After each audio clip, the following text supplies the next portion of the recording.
Can you hear it with your ears? Can you see it with your eyes? Can you feel it wiggling between your quivering thighs? That thing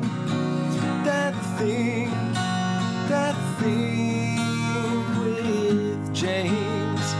Once every millennium something will come along. When you feel it you will know it, 'cause it's coming on strong. That thing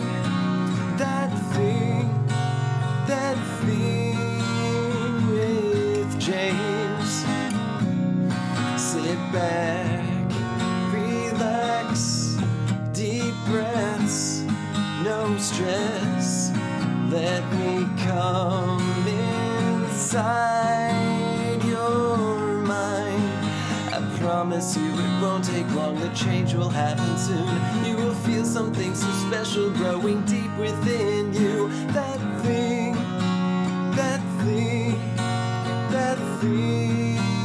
with James. That thing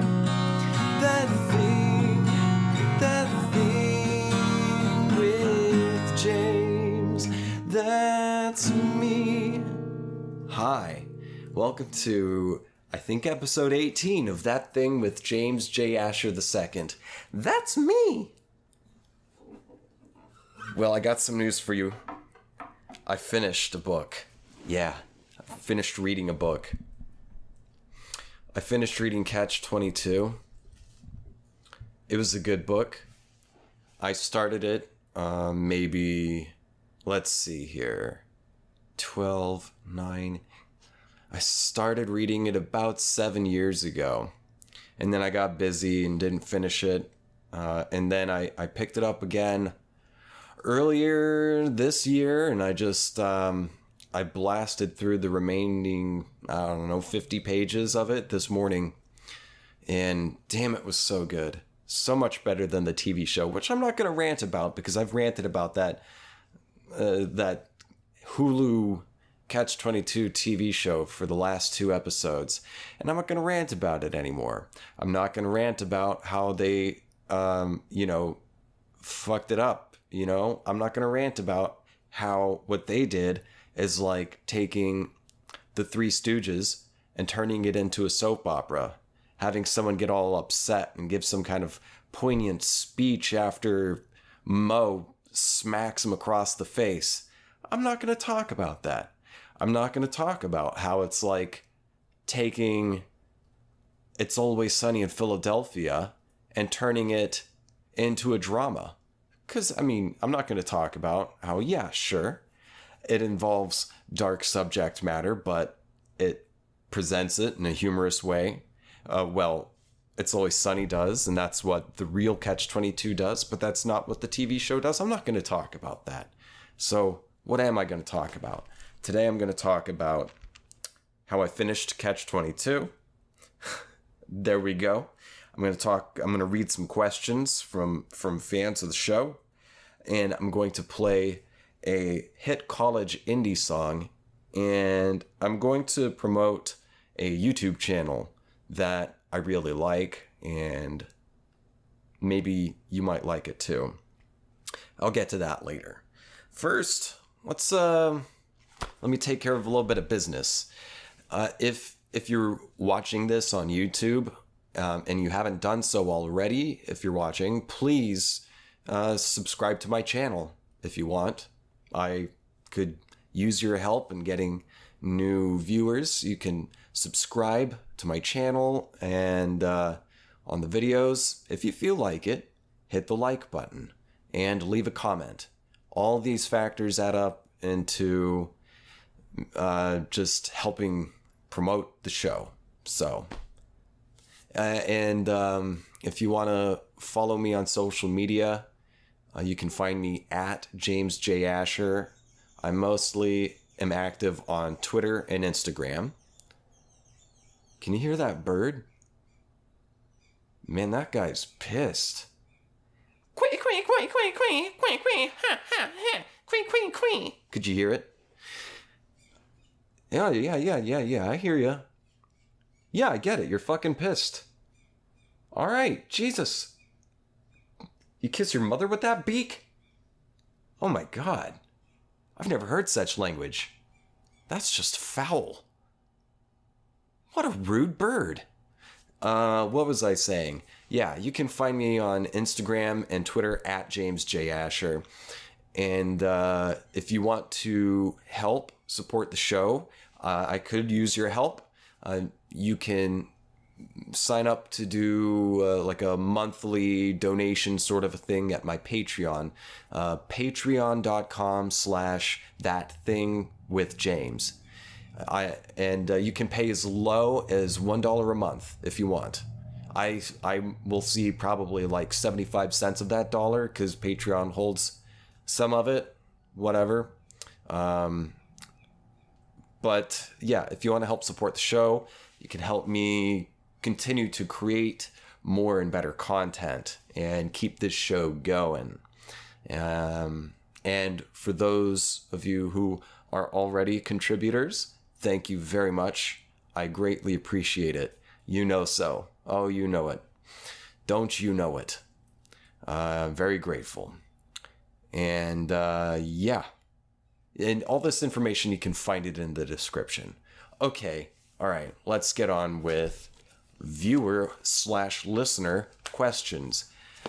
Yesterday, I went out on my Facebook, which I've got a public Facebook page you can find at James J. Asher, but I don't really do anything other than post these episodes whenever I upload them. But I hit up my friends and I put out on my Instagram stories asking people for some help coming up with something to talk about for this episode. And I said, ask me a question. Ask me any kind of question. And you right now, you can do that too. You can reach me, and this will also be in the, this information will also be in the description.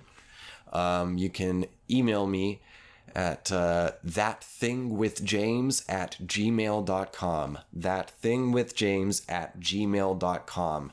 You can just hit me up. Tell me how much you love the show, how handsome you think I am, how I have a great radio voice, how I'm very humble and smart and funny, very fluid person. You can hit me up and say I'm really good at, being composed of about 70% dihydrogen monoxide.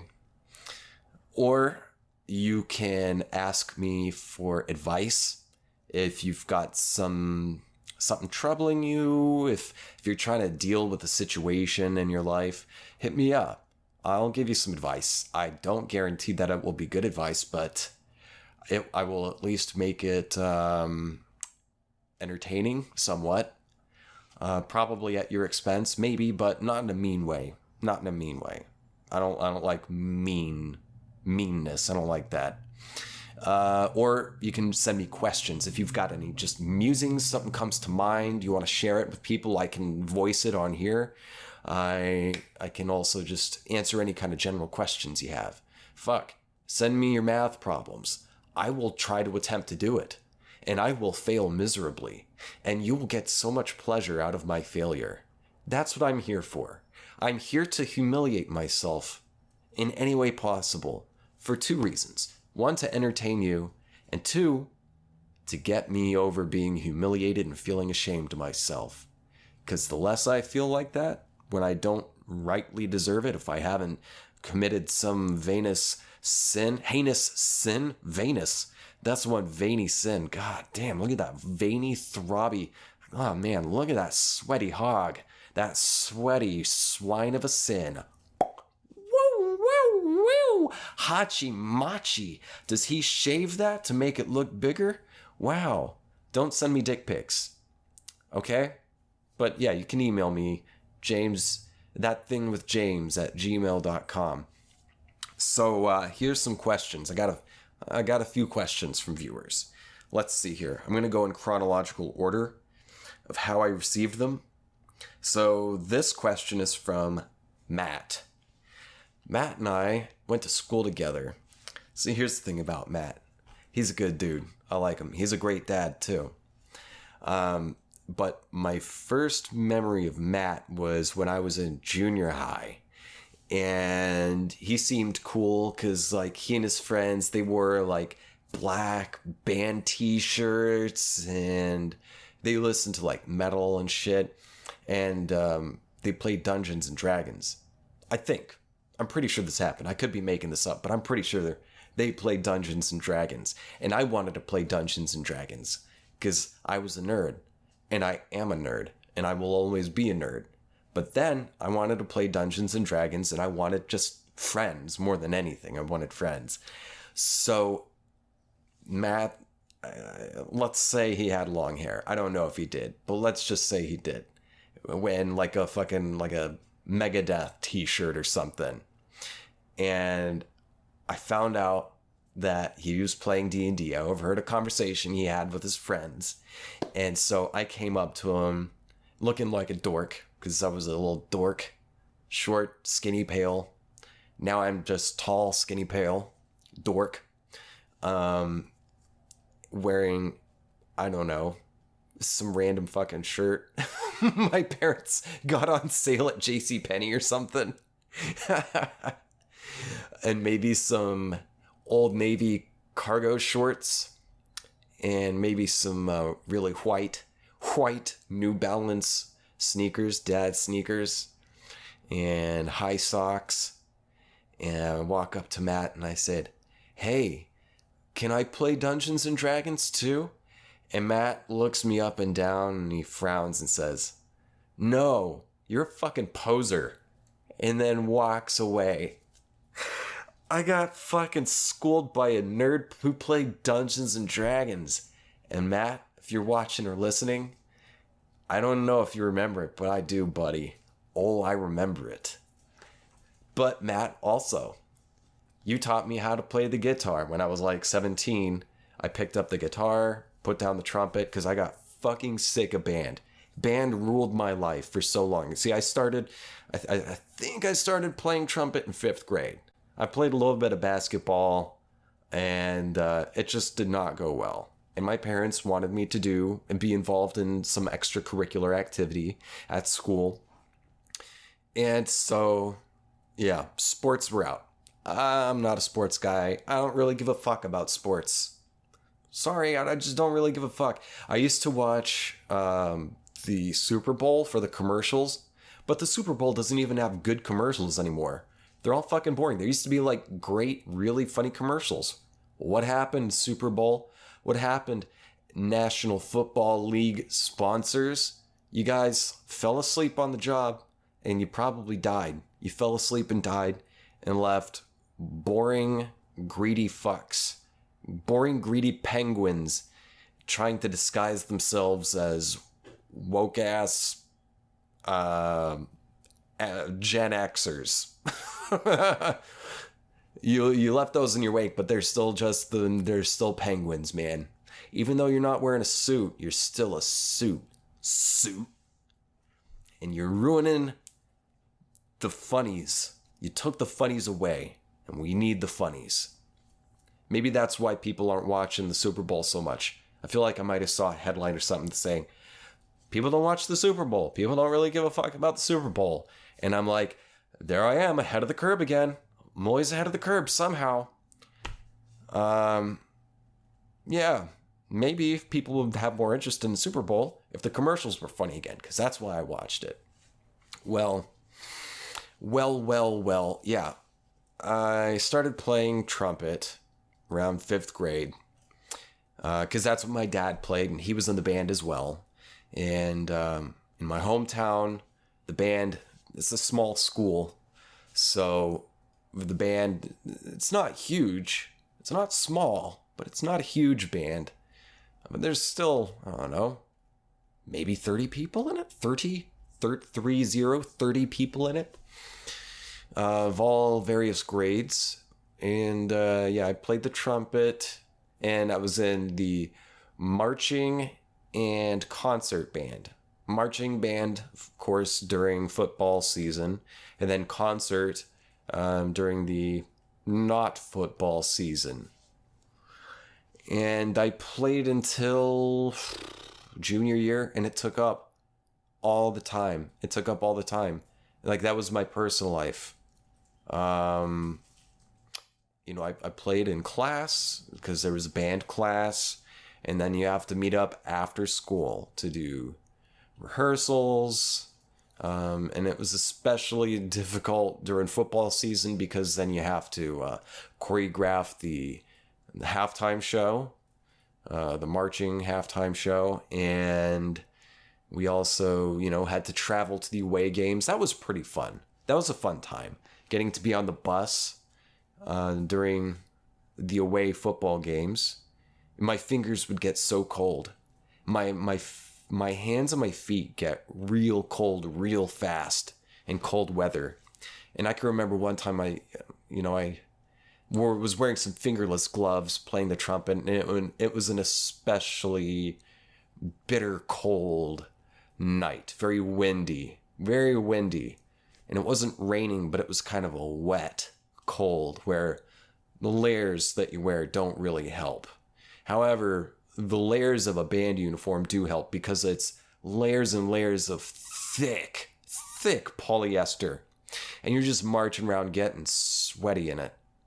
And I remember at one point in high school, I got a union suit, one of those like old school onesies that you see in the, the cartoons with the old hillbilly up in the hills drinking moonshine out of a big clay jug with XXX written on it.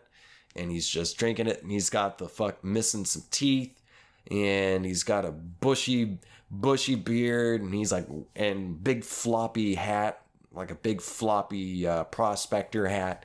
And he's like, "Woo, hey, I tell you, up there in the hills, we likes to drink our moonshine." And he goes, "Do do do," maybe on the jug, "Do do do, do do do, oh yeah, do do do, do do do, disco hillbilly, do do do, do do do, oh yeah, do do do, do do, disco hillbilly." You know that guy. Well, I was wearing one of those suits, the red ones. They're called a union suit. I wore that under the band uniform, and it kept me warm, except it didn't keep my fingers warm, especially since I was playing with fingerless gloves. But it was easier for me to play my trumpet with the fingers gone. It's easier for me to feel with my bare fingers. However, as the night progressed, I watched as my fingers turned from red to white to blue to dark blue to purple, and then blotchy white and purple. My fingers died.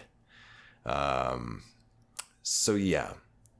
And also, especially during the cold, when it was cold on the bus, we would, us boys, we would sit in the back of the bus. There was a boys' bus and a girls' bus. And on the boys' bus, we would play Freeze Out, where basically you're driving back after a game, so it's dark, we're all fucking tired, but like jacked up on adrenaline, just wired from doing stuff. And we would strip off our clothes and just layer by layer and play Freeze Out. We would just, be in the back, trying to keep quiet, but it's a noisy bus anyway, because we're riding in a school bus. We would put all the windows down, so it's just blowing cold air inside the bus, and it's just whipping around, and we would see who could go the furthest with their clothes off and who could go the longest without clothing on. I can imagine one or two guys that I'm sure, I don't remember, but I'm sure that they got completely naked. I could see them doing that. I might have just gone down to like shirt off. I don't think I ever wanted to take my pants off. But yeah, we would play Freeze Out. We'd remove our clothing and, laugh at each other's hard nipples and then tweak each other's nipples and then, get a buzz feeling and then maybe tickle each other and, maybe get a clarinet and toot it. And, maybe every now and then one of the guys who would get completely naked would do monkey brains. You know what monkey brains is? Monkey brains is where you get a fist and you stuff